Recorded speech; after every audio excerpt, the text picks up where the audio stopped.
Alhamdulillah, minggu lalu kita bahas seputar tentang wajibnya seseorang untuk berpuasa di Ramadan itu ada 5. Hari ini insya Allah kita akan bahas kelanjutannya, yaitu seputar syarat sah seseorang puasa, syarat wajib seseorang puasa, dan rukun daripada puasa. Syarat sah seorang puasa itu menandakan apakah diterima atau tidaknya puasa kita tergantung syarat-syarat yang ada. Sedangkan syarat wajib puasa yaitu dibebankannya seseorang untuk melaksanakan puasa Ramadan. Ada beberapa syarat yang dibebankannya seorang itu melaksanakan puasa Ramadan, dan rukun-rukun tersebut adalah rukun yang tidak boleh dilanggar selama kita berpuasa. Untuk itu mari kita mulai dengan baca Al-Fatihah. Al-Fatihah kepada Rasulullah sallallahu alaihi wasallam wa ala alihi wasallam wa baitul kiram. A'adallahu lana wa bihi hajatana wa ahsana qasidana wa qadim umrana wa mustajib du'ana wa yasallu wal akhirah. Syuhlidan lahum Al-Fatihah. A'udzu billahi minasyaitonir rajim. Bismillahirrahmanirrahim. Alhamdulillahi rabbil alamin arrahmanir rahim maliki yaumiddin. Iyyaka na'budu wa iyyaka nasta'in. Ihdinas siratal mustaqim siratal ladzina an'amta 'alaihim ghairil maghdubi 'alaihim waladdallin. Muslim hadal kitab sabilatin najah wa syazalim muslimin qatarina wa Allahu yahdi wa asrarihi wa al-fatihah bihi wa dunya wal akhirah. Al-Fatihah. A'udzu billahi minasyaitonir rajim. Bismillahirrahmanirrahim. Alhamdulillahi rabbil alamin arrahmanir rahim maliki yaumiddin. Iyyaka na'budu wa iyyaka nasta'in. Ihdinas siratal mustaqim siratal ladzina an'amta 'alaihim ghairil maghdubi 'alaihim waladdallin. Qala musannif rahimahullahu ta'ala wa nafa'ana bihi fid dharain amin. Faslun, bermula ini yaitu suatu pasal. Syurutus sihhati arba'atu asya. Syarat-syarat sahnya seseorang berpuasa itu ada 4 perkara. Yang pertama al-Islam, yaitu yang pertama adalah Islam, seorang Islam.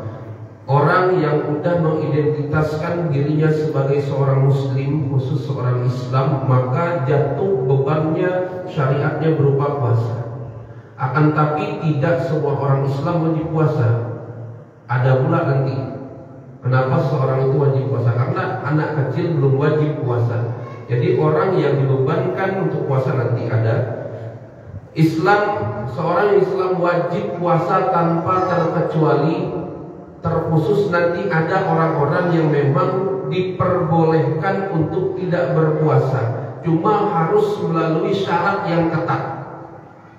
Tidak semua orang boleh untuk membatalkan puasa. Nanti akan kita bahas tuntas semuanya. Pertama, orang Islam. Bagaimana kalau orang non-Muslim ikut berpuasa? Sah-sah saja, tapi dia tidak mendapatkan pahala. Hanya mendapatkan sebuah hadis Rasulullah, yaitu sumu tasihu. Kata Rasul, puasa itu menyehatkan, tapi tidak mendapatkan salah satu berkah daripada puasa karena dia tidak Islam. Jadi dalam syariat agama kita, ketika ingin puasa kita bernilai, ketika ingin puasa kita menjadi sesuatu ajang untuk mendekatkan diri kepada Allah Subhanahu wa Ta'ala, maka syarat pertamanya adalah Islam dulu, yaitu membaca asyhadu an la ilaha illallah wa asyhadu anna Muhammadar Rasulullah. Yang kedua, wa aqlun, yaitu orang yang berakal. Artinya orang yang berakal ini dia mampu memisahkan mana yang baik, mana yang buruk bagi dirinya. Yadau syai'in ala syai'in, itu menaruh sesuatu pada tempatnya. Artinya yang mana yang dibolehkan oleh Allah, yang mana yang dilarang oleh Allah, dia mampu membedakannya.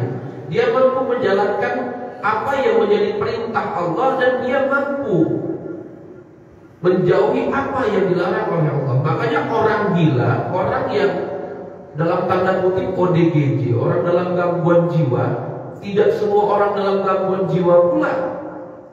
Tapi orang yang benar-benar akalnya udah dicabut sama Allah, bisa dapat dikatakan tidak waras lah. Nah, orang yang tidak waras tidak dibebani syariat. Makanya salah satu syarat sah puasa adalah orang yang berakal. Yang ketiga, wa naqa'un min nahwil haid, yaitu terbebasnya dari darah seumpama haid ataupun yang lainnya. Darah haid untuk khusus perempuan. Maka untuk haid tidak dibebankan seorang perempuan untuk berpuasa, tapi nanti wajib diqadha setelah ba'da Ramadan. Begitu pula orang yang nifas. Jadi haid ini harus mula ditentukan terlebih dahulu, apakah benar-benar dia haid atau dia istihadhah. Maka untuk membuktikan dia haid, syarat pertamanya, rumus pertamanya adalah seseorang tersebut berusia 9 tahun tidak boleh kurang. Jadi kalau misalkan ada anak kita atau adik kita di usia di bawah 9 tahun sudah keluar darah, itu dapat dipastikan darah tersebut adalah damul fasad, yaitu darah penyakit, atau bisalah kita katakan itu istihadhah. Tapi kalau sudah dia berumur 9 tahun dalam hitungan bulan tahun Hijriyah, maka positif dapat salah satu rumusnya. Saya kasih 5 rumus. Rumus pertama ini harus dicatat benar untuk kita, yaitu seseorang perempuan tidak boleh kurang umurnya dari 9 tahun. Rumus yang kedua untuk menentukan seseorang itu haid atau bukan adalah darah yang keluar itu paling sedikit. Darah yang keluar itu adalah 24 jam, tapi terbentang waktu selama 15 hari. Jadi ini harus bisa seseorang perempuan, dan kita harus mengajarkan kepada adik kita, kepada anak kita apabila dia seorang perempuan, untuk membuat kalendernya sendiri. Misalkan jam berapa dia haid. Anggaplah dia haid ba'da sholat isya. Ba'da sholat isya dia haid jam 8:30 atau jam 9 lah. Maka dari situ terhitung hari pertamanya, dan dia harus tahu berapa jam darah tersebut keluar dalam satu harinya. Nanti anggaplah darah itu 5 jam dalam satu harinya keluar, maka nanti dikalikan dulu berapa hari, ditunggu berapa hari sampai cukup 24 jam. Jadi misalkan hari pertama 5 jam, hari kedua 5 jam, hari ketiga 5 jam, keempat 5 jam, kelima 5 jam, situ udah dapat dipastikan anak kita atau adik kita itu haid. Tapi kalau misalkan ada seseorang haid, hari pertamanya cuma keluar darah 1 jam, sampai hari ke-7 baru dia 1 jam, tambahnya 7 jam, maka tunggu sampai hari ke-15.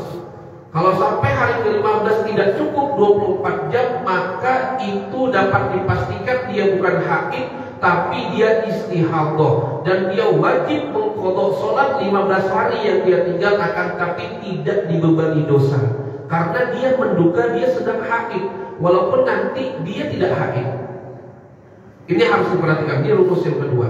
Dan yang ketiga, darah tersebut tidak boleh keluar lebih dari 15 hari. Hari ke-16 darahnya keluar. Ada memang beberapa perempuan hormonnya berbeda, setiap perempuan tuh hormonnya berbeda. Ada hari pertama dia muncul terus sampai hari 16, apalagi hari ke-15 bersambung ke hari 16. Maka ke hari 16-nya itu dapat dikatakan istihadhah kubro. Istihadhah karena dia bersambung darahnya 15 hari dia haid. Di hari ke-16-nya itu tidak bisa dikatakan lagi darah haid, tapi darah istihadhah, dan dia udah wajib dibebankan sholat untuknya. Nah yang keempat, harus dulu melewati 15 hari masa suci. 15 hari masa suci. Anggaplah tanggal 10 kita berhenti haid, maka tanggal 26 nanti baru haid lagi. Kalau terjadi misalkan sebelum 15 hari darah sudah keluar lagi, dapat dipastikan kata ulama itu bukan darah haid, tapi darah istihadhah. Walaupun nanti misalkan di tanggal 10 tahu-tahu tanggal 23 sudah keluar darah, maka darah tersebut adalah darah istihadhah. Walaupun nanti tanggal 23, 24, 25 itu istihadhah, 26 udah haid, 26-nya itu yang terhitung haidnya. Jadi tidak bisa harus 15 hari terlebih dahulu. Kalau di dalam kitab Fathul Mu'in, masalah haid ini sederhana. Masalah haid sederhana karena di dalam kitab Fathul Mu'in itu pengarang tersebut tidak mendapatkan pertanyaan seputar haid, dan para akhwat tidak mengkaji kepada musannif kitab tersebut. Tapi di dalam kitab fikih Baijuri ini lengkap kupas tuntas soal haid, apalagi di kitab I'anatul Talibin, di kitab Manhajul Talibin, ada di kitab Sabilal Muhtadin, semua itu banyak masalah haid. Bahkan masalah haid ini sampai beberapa ulama itu membuat fikih praktisnya, fikih praktis seputar haid saja. Karena kenapa? Perempuan kadang-kadang suka keliru. Dia haid apa bukan? Tahu-tahu karena haid cuman yang mindset kita tertanam adalah darah yang keluar, tapi dia tidak tahu termin waktu minimal haid itu berapa. Akhirnya sholat yang ia tinggalkan tidak diqadha sama dia. Nauzubillahi min dzalik. Ini yang harus, itu yang keempat. Yang kelima adalah tidak didahului darah dari kelahiran atau tidak didahului darah nifas. Jadi kalau nifas dan haid ini sudah berbeda darahnya. Nifas itu masanya maksimal 60 hari nifasnya. Cuma nifas ini ada yang begitu lahir dia nifas, ada pula 5 hari atau setelah 10 hari baru dia nifas. Maka ini ada dua pendapat dari ulama. Pertama, tidak dikatakan nifas dia karena dia belum keluar darahnya. Tapi pendapat ulama yang kedua, sudah dikatakan nifas karena wiladah, kelahiran tersebut. Walaupun kelahiran tersebut tidak ada darah yang keluar, maka sudah dipastikan itu adalah nifas, terhitung dari pertama kali dia keluar. Itu ada dikaji oleh beberapa ulama kita, kajian yang agak dalam. Cuma kalau kita bahas di sini agak makan waktu. Jadi 5 rumus tadi aja, Bu. Pak, otak atik aja 5 rumus tadi. Kalau misalkan ada anak kita umur 9 tahun, wajib kita tanya, "Nak, sudah haid apa belum?" Kalau belum, ya sudah, kita tunggu. Kita harus tanya terus, "Nak, sudah haid apa belum?" Apabila kalau dia misalkan apalagi anak kita yang sudah beranjak remaja, dia harus kita kasih pendidikan seperti ini. 5 rumus ini saja yang menentukan dia itu haid apa tidak, agar dia tidak keliru menentukan dia ini haid apa istihadhah, atau itu adalah damul fasad, darah penyakit. Nah, makanya orang-orang haid dan nifas tidak dibebankan untuk melaksanakan puasa, tapi selama yang dia tinggalkan puasanya wajib qadha nanti ba'da Ramadan. Mengqadha puasa ini pula tidak boleh dilalaikan. Misalkan ada namanya waktu yang haram untuk berpuasa, itu Idain 2 Id. Hari pertama Id itu dilarang untuk berpuasa, diharamkan puasa. Maka asalnya ada sunnah puasa Syawal, 6 hari puasa Syawal. Maka kalau kita terbeban, ada utang kodok puasa kita niat kodok, maka akan dapat plus hari sunnah Syawalnya. Jangan Syawal dulu, tapi yang wajib dulu, karena kita ada hutang wajib gitu. Termasuk kita nanti para pria yang tidak berpuasa, tapi ada syarat-syarat tertentunya. Yang selanjutnya adalah syurutul wujubihi khamsatu asya. Syarat wajibnya seseorang berpuasa itu ada 5 perkara. Pertama, al-isya itu Islam, orang Islam pasti wajib. Yang kedua, taklif. Taklif itu mukallaf. Mukallaf itu syaratnya 2, baligh dan berakal. Orang baligh dan berakal. Ingat, orang baligh itu adalah tamamu khamsa asyarata bidzakari wal unsa. Genapnya umur 15 tahun seseorang, baik dia perempuan ataupun laki-laki, dalam kalender Hijriyah. Kadang-kadang kalender Hijriyah dengan kalender Masehi ini beda umurnya. Maka kita harus lihat dulu nih, umurnya beda. Kalau di kalender Masehi saya umurnya sekian, di kalender Hijriyah agak tua sedikit. Jadi kita ikut di kalender Hijriyah. Jadi harus tahu nih, 15 tahun kalender Hijriyah kita hitung saja, udah ada internet, Google tanya aja. Misalkan 6 November 1994 berapa tahun Hijriyah? Dijawab sama Google. Nah, itu pula bantu cerdasnya Google itu. Dari kajian yang kedua adalah syarat baligh itu al-ihtilamu fi dzakari wal unsa li tis'in sinin, yaitu bermimpi seseorang mimpi junub maksudnya baik perempuan dan laki-laki ketika dia berumur 9 tahun. Yang terakhir wal haidu fil unsa litis'in sinin, yaitu yang haid bagi anak minimalnya usia 9 tahun. Apabila seseorang laki-laki belum mimpi, belum pula haid 9 tahun, maka tunggu 15 tahun dia belum haid, belum mimpi, dia udah balik karena masuk ke syarat yang pertama. Yang selanjutnya adalah wa itaqatun, yaitu kuat. Nah, ini yang harus kita bahas sedikit. Kuat melaksanakan puasa itu kitanya harus kuat dulu. Kuat dalam arti kata memang kuat dan sehat ini berdampingan.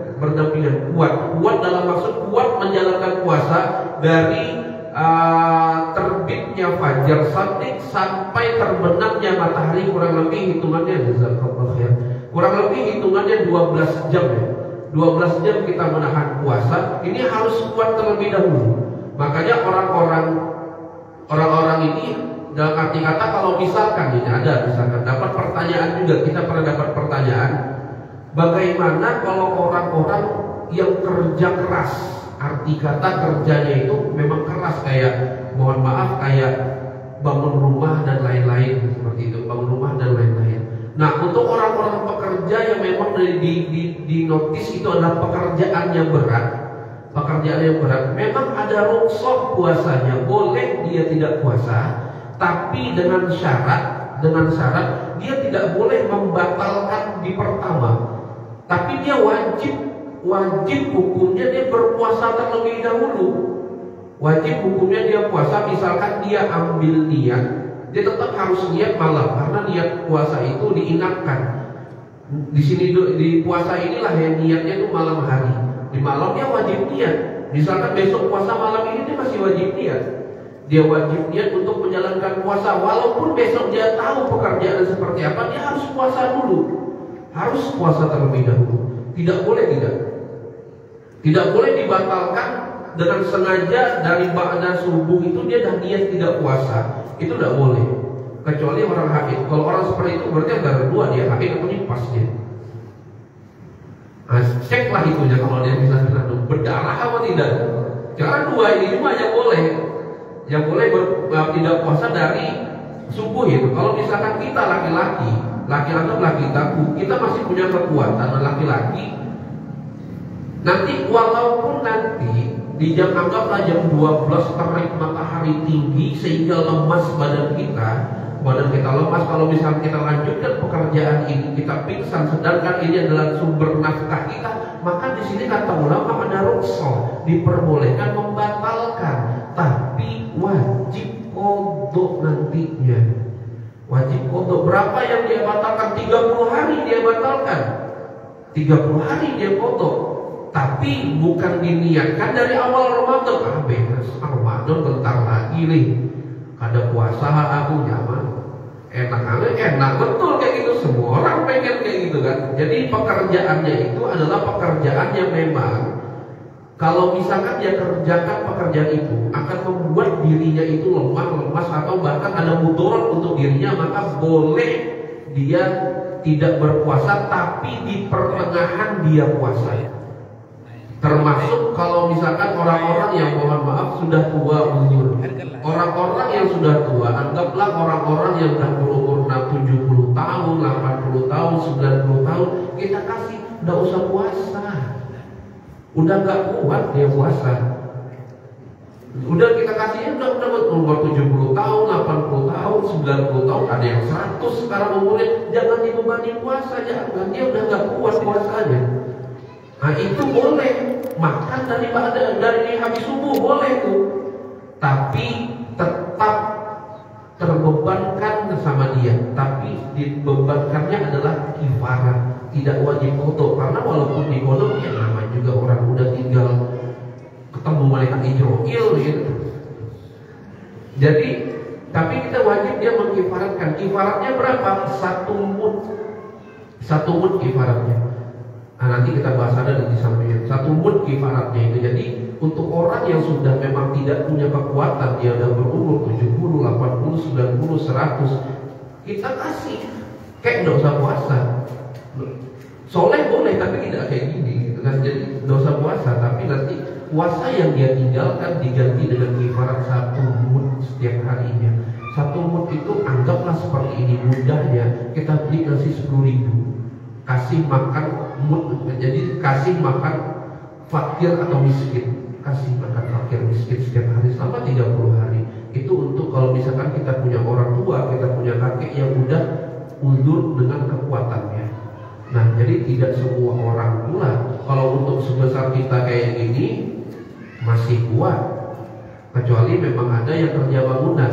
Tapi jangan diniatkan pula dari awal. Harus ikhtiar dulu kita puasa. Karena kenapa?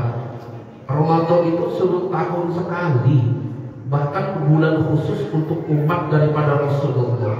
Makanya seluruh ibadah-ibadah di Ramadan itu dikali lipatkan sama Allah. Makanya sayang kalau ditinggalkan. Lanjut, wasihah, yaitu orang-orang sehat. Orang-orang sehat wajib dia puasa. Kalau orang yang sakit gimana? Orang yang sakit dalam sekiranya sakit itu memang memberatkan dia, boleh dia tidak puasa. Tapi setelah sehat nanti dikutuk sama dia. Yang seperti apa? Contoh misalkan kayak tipes lah. Orang tipes itu kan harus memang masuk obat gitu. Makanya orang-orang sakit ini dia boleh tidak puasa, tapi satu, dia harus bertanya dulu dengan ahlinya, dengan ahli kesehatan maksudnya. Bukan menurut porsi dia dulu, tapi dia harus tanya ahli kesehatan dulu. Kalau misalkan dokter lah, anggaplah dokter di sini, bukan orang pintar. Jangan pula pendukun. Sembur belum tentu sembuh kita. Hukuman iya gitu. Jadi ke dokter, kalau kata dokter cek segala macam semua sudah dicek, kalau kata dokter gak usah puasa dulu Pak, karena harus obat ini sah, gak masalah. Tapi nanti ketika dia sehat wajib dia potong puasanya. Nah, untuk orang-orang seperti ini. Nah, lanjut lagi yang terakhir, yaitu wa iqamatun, yaitu orang-orang mukim. Orang mukim dalam arti dia tidak bepergian kemana-mana. Dalam satu balad dan kayak gini dia tidak ada mau ke contoh mau ke Pekanbaru, ke Sumbar dan lain-lain. Jadi orang-orang mukim wajib hukumnya dia puasa. Nah, bagi siapa yang tidak wajib untuk puasa? Pertama adalah anak kecil yang belum balik. Anak kecil yang belum balik tidak wajib puasa, tapi wajib kita ajarkan untuk puasa. Wajib kita ajarkan untuk puasa karena 7 tahun itu kata Rasulullah kita sudah mulai mengajarkan anak kita untuk mengenal syariat. Kalau sekarang hebat Pak, sekarang hebat. Orang tua sekarang tuh banyak yang hebat. Sebelum 7 tahun anaknya itu udah dikenalkan ke syariat. Itu yang paling Rasulullah suka itu seperti itu. Tuh jangan pula anak 3-4 tahun disuruh puasa, merengek dia yang ada. Tapi mulai 7 tahun nanti ajarkan dia puasa. Kalau mulai 3-4 tahun, contohkan aja sholat. Karena anak-anak itu daya rekamnya beda sama kita. Makanya apa yang dia lihat, tontonan dia itu yang jadi tuntunan. Tontonan dia dalam arti kata bukan televisi ya. Tontonan dia di rumah itu bagaimana orang tuanya itulah yang akan menjadikan anak itu mau jadi seperti apa, apalagi ibunya. Nah kata Rasulullah, "Kullu mauludun yuladu 'alal fitrah", dalam hadis Rasul, setiap manusia yang lahir itu fitrah, tergantung mak bapaknya mau bentuk dia seperti apa, mau bentuk dia Yahudi, mau bentuk dia Nasrani, Majusi, terserah. Tergantung orang tuanya, khusus ibunya. Makanya derajat ibu dalam Islam itu 3 kali lebih tinggi dari seorang bapak. Bukan berarti tidak setara, bukan. Tetap menghormati dua-duanya, tapi terkhusus kepada seorang ibu, karena ibu sangat diperhatikan di dalam Islam.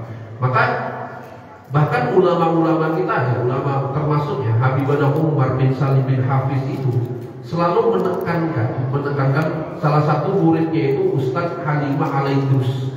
Kalau pernah dengar ceramah beliau, Ustadz Halimah Al-Idrus itu selalu menekankan, mau jadi apa anak kita tergantung ibunya. Karena al-um madrasatul ula, ibu itu pendidik pertama bagi anaknya.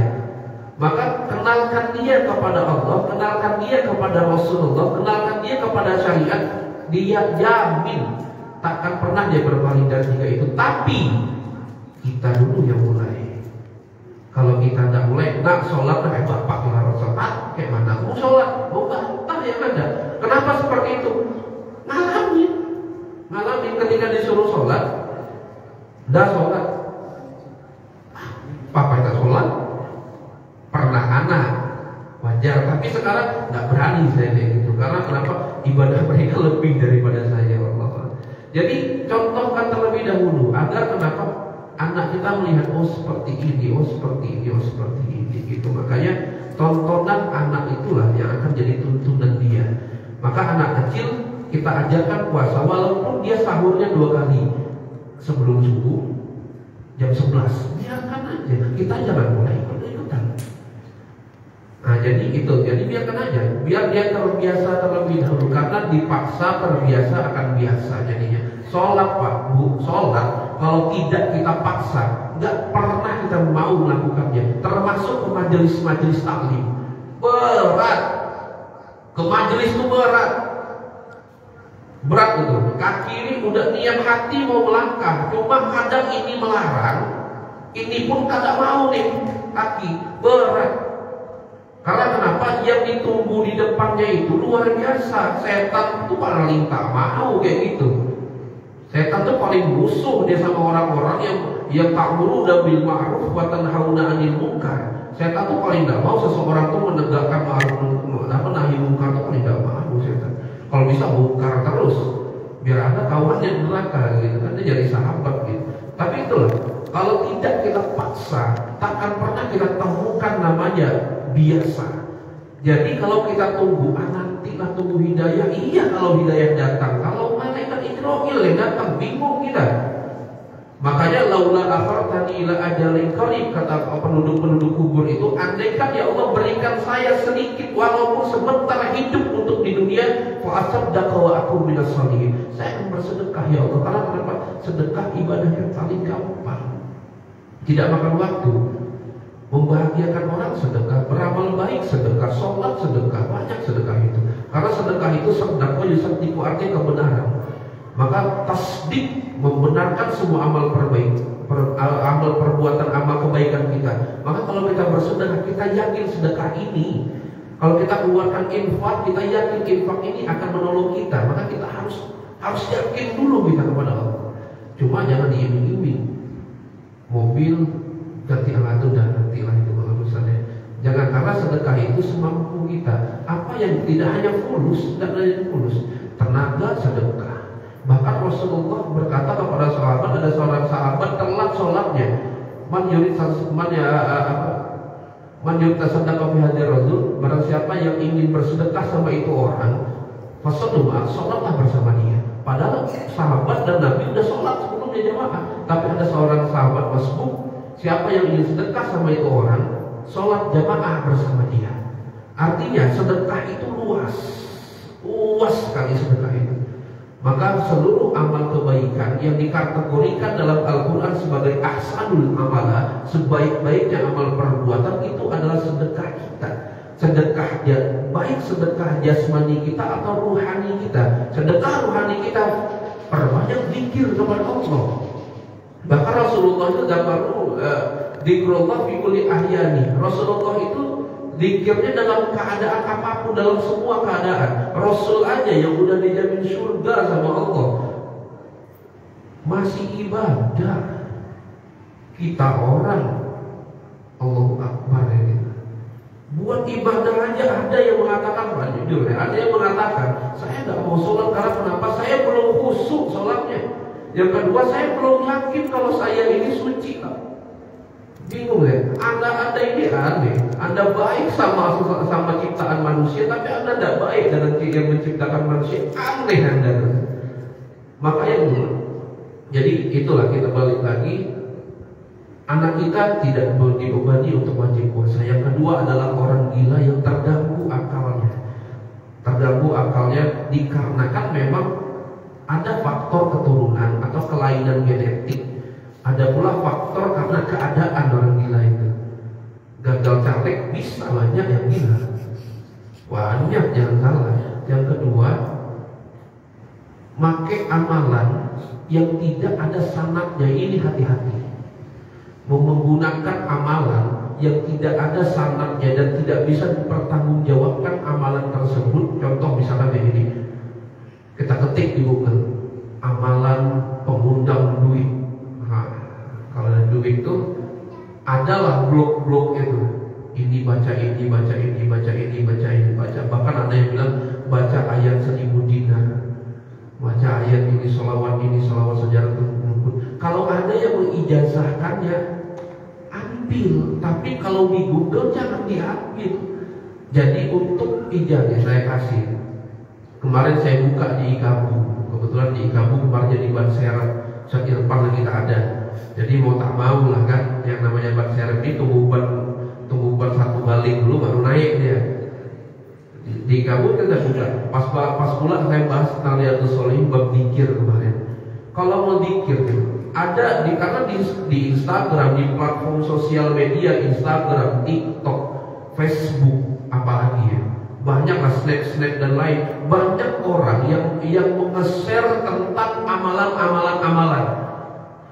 Saya kasih dua pandangan. Pertama, itu pandangan ahlu tariqah. Ahlu tariqah ini adalah orang-orang yang memang ahlu dzikir. Kita bisa katakan ahlu dzikir, orang-orang ahlu tariqah. Menurut orang-orang ahlu tariqah, kalau dzikir yang kita ambil dari sosial media itu tidak sah, hukumnya haram. Karena kenapa? Kalau mau ambil dzikir kepada seseorang ahli dzikir harus wajah bil wajah, tatap muka. Kita ikut majelisnya dulu. Karena kenapa? Kalau kita ambil tahu-tahu misalkan kita lagi rebahan, ada Allahumma sholli ala sayyidina Muhammad wa ala ali sayyidina Muhammad, lagi rebahan kita, tidak punya wudu, pakai pula boxer ini, pakai pula pas hutang. Tak ada adabnya dengan kita kalimat Allah. Maka orang-orang ahlu tariqah mengharamkan. Tapi ada jawaban yang amat bijaksana nih, pendapat kedua. Jawaban yang amat bijaksana dari murabbi kita, dari guru kita Habib Umar bin Salim bin Hafiz. Pernah kita ikut saat mudzakarah beliau waktu itu di Jakarta. Kami pernah ikut. Ada seseorang yang menanya kepada beliau, Habib, bagaimana hukumnya?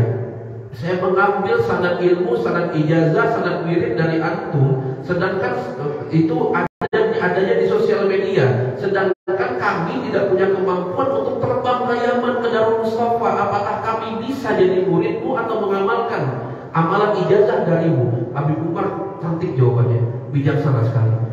Kata Habib Umar, memang afdolnya itu Anda harus datang kepada kami di sana. Tapi kalau memang tidak bisa karena keterbatasan biaya kita dan lain-lain hal, maka boleh ngambil ijazah sanad amalan apapun dari sosial media, asalkan pertama gurunya kita tahu riwayat catatan riwayat hidup dia, riwayat belajar dia, kita tahu dia soleh. Contoh misalkan guru kita, guru sepupu kita Kiai Haji Abdul Ghani, Kiai Haji Zaidi, Kiai Zaidi bin Abdul bin Kiai Haji Abdul Ghani, kita udah tahu sanad ilmunya seperti apa, kesolehannya seperti apa, wali bin awliyaillah. Kalau ada muncul ijazah apapun dari beliau, kita cukup bilang qabil tuh ijazah, dapat kita amalkan. Tapi kalau misalkan dari seseorang yang kapasitas kredibilitas keilmuannya itu tidak mumpuni, contoh misalkan dia masih bisa menyalahkan orang sesama Islam, masih bisa membiarkan orang sesama Islam, apalagi masih bisa mengkafirkan orang sesama Islam, jangan ambil apapun dari dia. Ambil yang baik menurut syariatnya. Kalau untuk ijazah jangan, karena kenapa? Dia tidak punya sanad ijazahnya. Jadi harus dilihat dulu.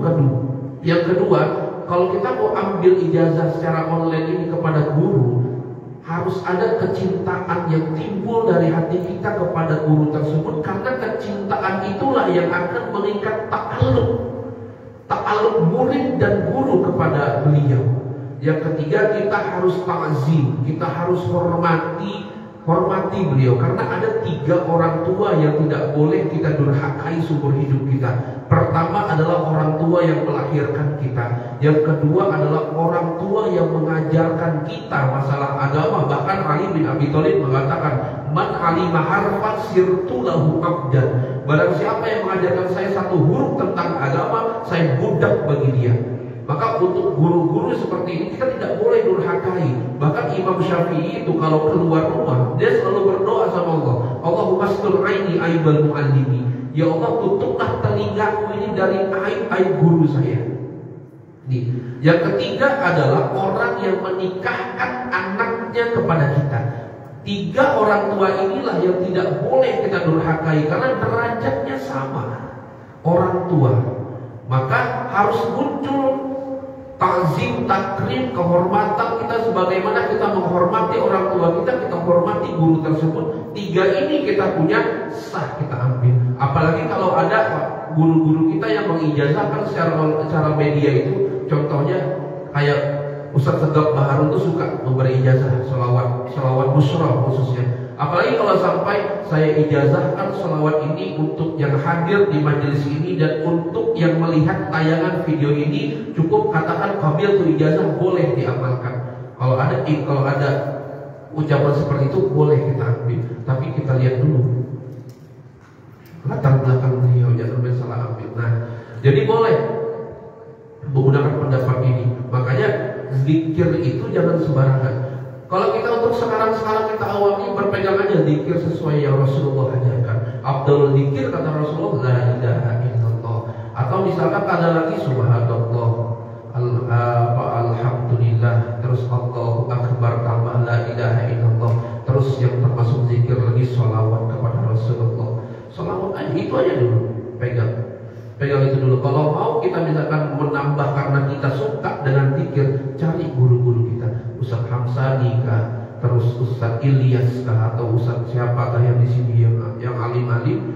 Ustaz, saya boleh minta zikir untuk menambahkan kecintaan saya, kedekatan saya kepada Allah. Zikir itu tujuan akhirnya, tujuan utamanya adalah kedekatan kita sama Allah. Yang lain bonus yang lain. Kalau ada yang bilang zikir ini lunas hutang, dia yang saya bingung nih. Zikir ini lunas hutang, karena mendadak dia zikir tawakalnya keluar sama Allah. Tawakal itu harus ada usaha. Jadi zikir itu mudah-mudahan dengan keberkahan zikir itu, dengan kita dekat kepada Allah, Allah mudahkan kita untuk melunasi hutang.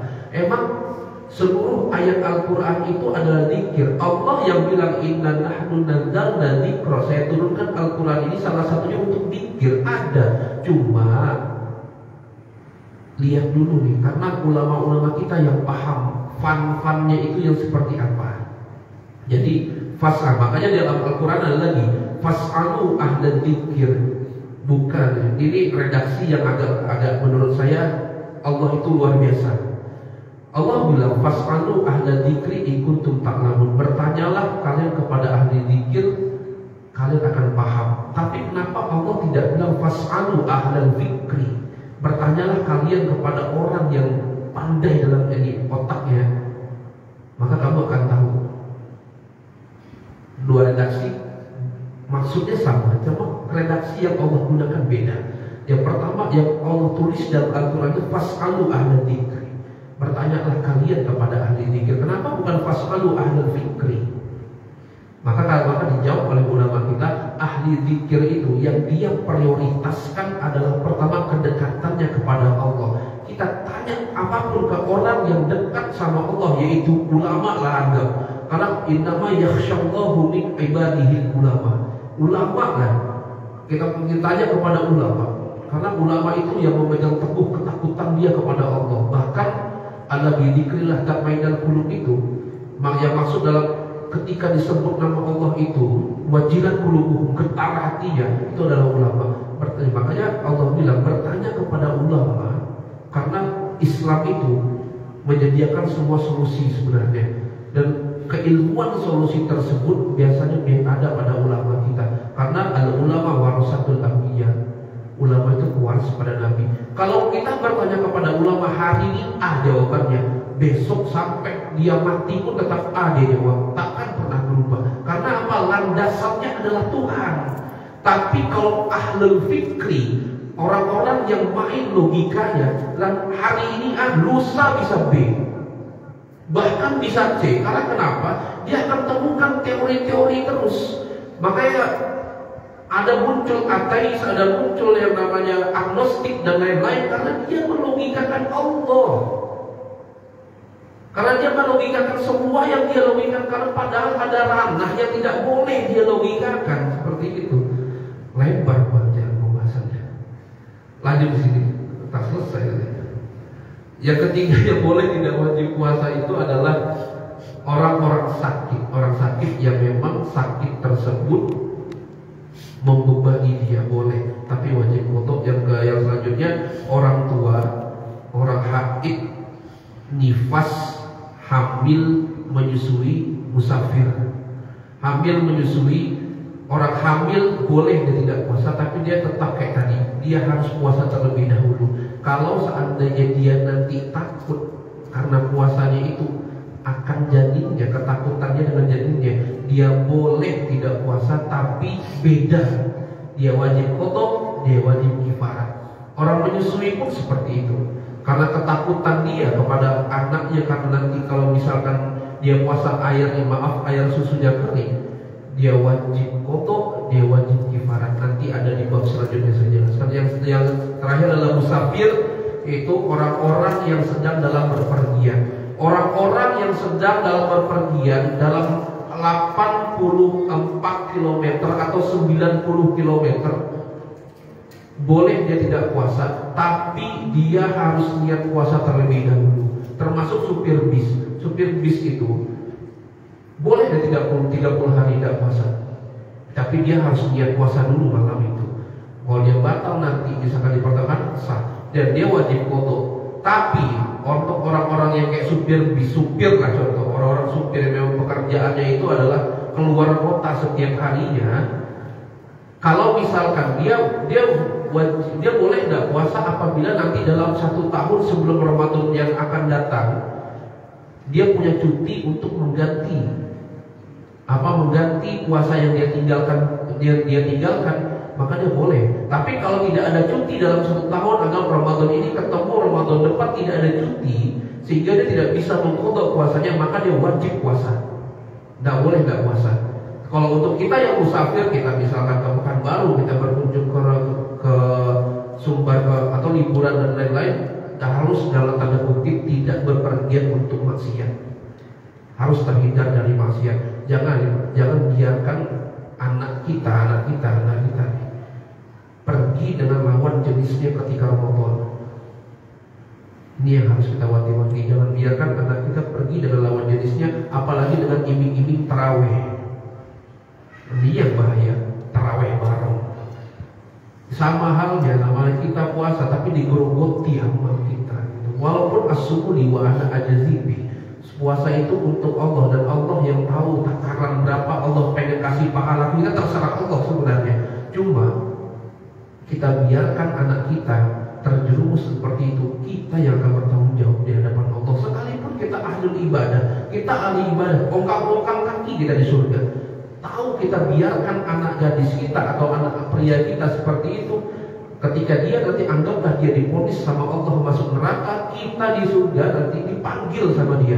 Dia tanya, wahai malaikat Mikail, wahai malaikat Malik, aina abi wa ummi? Inna abaka wa ummuka fil jannah. Bapakmu, ayahmu ada di surga karena hisabnya telah selesai. Oh, saya tidak ridho. Anakku, saya tidak ridho. Kenapa? Dulu saya masuk neraka ini sebab orang tua saya tidak mengajarkan saya, tidak melarang saya, tidak mengajarkan saya tentang syariat Allah, tidak mengajarkan saya apa yang tidak boleh, apa yang boleh dan tidak mengajarkan saya untuk cinta kepada Rasulullah, sehingga saya dibiarkan untuk bermaksiat selama hidup di dunia. Saya tidak akan pernah ridho kalau orang tua saya ada di surga sedangkan saya di neraka. Wahai malaikat Malik, bilang sama Allah, tarik orang tuaku bersamaku di neraka. Jangan biarkan amal kita, kedekatan kita dengan Ramadan itu spesial, hadiah dari Allah untuk kita kita semua. Makanya orang yang wafat di Ramadan tidak ada lain balasannya kecuali surganya Allah. Spesial Ramadan itu. Maka di Ramadan itu adalah satu ibadah yang hanya ada pada bulan itu aja, yaitu tarawih. Dari tarawih pertama sampai tarawih 30 ada fadilahnya. Kitab Idulatul Nasi nanti kita bahas sebelum Ramadan insyaallah. Maka orang-orang musafir habis ya. Orang-orang musafir boleh tidak puasa, tapi dia wajib puasa terlebih dahulu. Nah ini untuk kita para laki-laki atau para perempuan yang ingin bepergian. Tapi kalau masih kita kuat, wah double pahalanya. Alhamdulillah. Tapi kalau memang tidak kuat, apalagi kita nyetir ke Sumber 12 jam tidak kuat, kita boleh sah kita buka puasa di tengah jalan. Tapi wajib jangan lupa kita punya hutang sama Allah, yaitu hutang qadha. Wallahu a'lam bishawab. Lupa saya mau kitab Riyadhus Shalihin tak dibahas. Tadi saya mau bahas ini sedikit. Wallahu a'lam bishawab. Mudah-mudahan apa yang malam hari ini senantiasa jadi sebagai wasilah kita untuk mendekatkan diri kepada Allah. Mudah-mudahan pula bagaimana kita sama-sama Al-Fatihah. Mudah-mudahan kita semakin istiqomah untuk menuntut ilmu Allah, dan Allah berikan senantiasa kita kesehatan, kekuatan iman, keistiqomahan dalam iman Islam kita, sehingga tidak lain tidak bukan tak kalah kita nanti dipanggil Allah dan anak-anak kita semua dalam keadaan husnul khatimah dan dijauhkan dari kemaksiatan, dijauhkan dari segala macam dosa, dan tidaklah Allah tambah usia kita kecuali bertambah ketakwaan kita kepada Allah Subhanahu wa taala. Al-Fatihah. Al-Fatihah. A'udzu billahi minasyaitonir rajim. Bismillahirrahmanirrahim. Alhamdulillahirabbil alamin arrahmanir rahim maliki yaumiddin. Iyyaka na'budu wa iyyaka nasta'in. Ihdinas siratal mustaqim. Siratal ladzina an'amta 'alaihim ghairil maghdubi 'alaihim waladdallin. Bismillahirrahmanirrahim. Alhamdulillahirabbil alamin. Hamdan yuwaffi ni'amahu wa yukafi mazidah. Ya rabbana lakal hamdu kama yanbaghi li jalali wajhikal karim 'azim sultanik. Allahumma shalli ala sayyidina Muhammad salatan tarfa'una biha ratuna wa ta'ul. Ya man amarahu idza arada syai'an yakuna lahu kun fayakun. Allahumma jalla wa ala min ahli ilmi wa al khair, min ahli iman istiqamah, min ahli Quran, min ahli ibadah, min ahli akhlaqul karimah. Ya Allah ya rabbal alamin, warzuqna wa iyyahum fahman nabiyyin wa hifzal mursalin wa ilhaman malaikatil muqarrabin fi afiyati ya rabbal alamin. Wa sallallahu ala sayyidina Muhammad nabiyyi wa ala alihi wa sallam. Subhana rabbika rabbil izzati amma yasifun wa salamun ala al mursalin walhamdulillahi rabbil alamin.